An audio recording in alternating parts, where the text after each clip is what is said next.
और अगर सब मिलकर कोशिश करें तो रास्ता निकल सकता है। राजू के चेहरे पर एक उम्मीद की किरण जागती है। हाँ बाबा जी, अगर सब मिलकर काम करें तो हम पानी ढूंढ सकते हैं। हमने पहले कभी यह कोशिश ही नहीं की। लेकिन इतनी कठिन जमीन में नया कुआं खोदना आसान नहीं। मुश्किल जरूर है, नामुमकिन नहीं। अगर हम मिलकर काम करें तो ये हो सकता है। राजू खड़ा हो जाता है। उसकी आंखों में एक नई रोशनी है। तो फिर हम कल से काम शुरू करेंगे। मैं गांव के सभी युवाओं को इकट्ठा करूंगा। हम मिलकर नया कुआं खोदेंगे। यह कहते हुए वह शामू के साथ गांव के दूसरे युवाओं को बुलाने के लिए निकल पड़ता है। कहीं दूर से गरज की हल्की सी आवाज आती है, जैसे आकाश ने उनकी उम्मीदों की गवाही दे दी हो।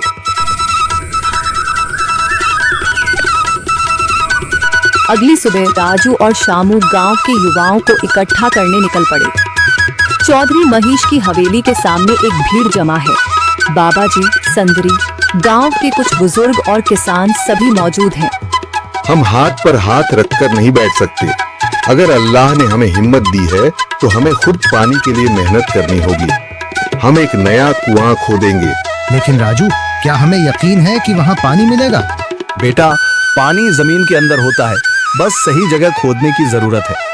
हमने अपने बुजुर्गों से सुना था कि पुरानी नहर के पास जमीन नरम थी, शायद वहीं पानी हो।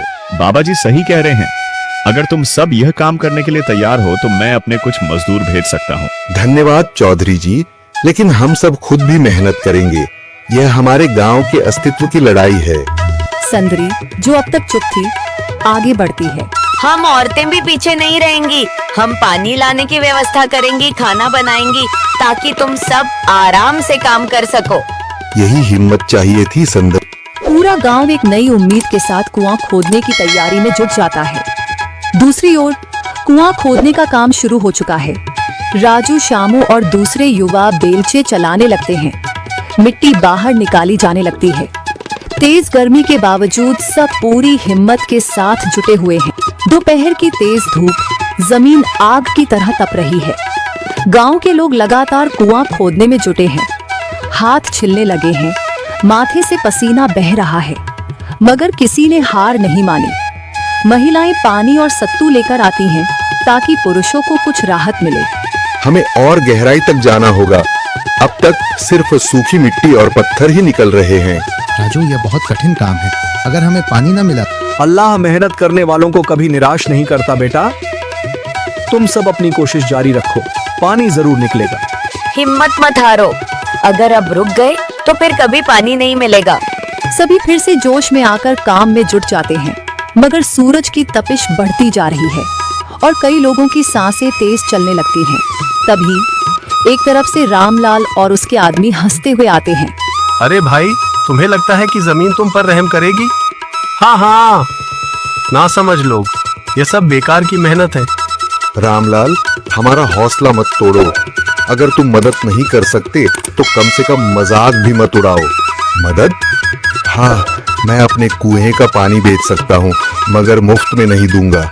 राजू सब अनसुना कर फिर काम में लग जाता है। शाम होने लगती है, लेकिन अभी तक पानी का नामो निशान नहीं। कुछ लोग मायूस होकर पीछे हटने लगते हैं। राजू, शायद रामलाल सही कह रहा है। यह सब बेकार है। नहीं शामू, हमें हार नहीं माननी। अगर आज हार गए तो फिर कभी हिम्मत नहीं कर पाएंगे। तभी अचानक फावड़ा किसी कठोर चीज से टकराता है। एक अजीब सी आवाज आती है। राजू चौंक कर देखता है और जल्दी जल्दी मिट्टी हटाने लगता है। अचानक एक ठंडी लहर महसूस होती है। सभी लोग दौड़ कर आते हैं।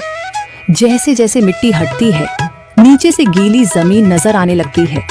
सब हैरान रह जाते हैं। सुभान अल्लाह, मैंने कहा था ना, अल्लाह हमारी मेहनत को जाया नहीं करेगा। राजू और बाकी सभी जोर लगाते हैं।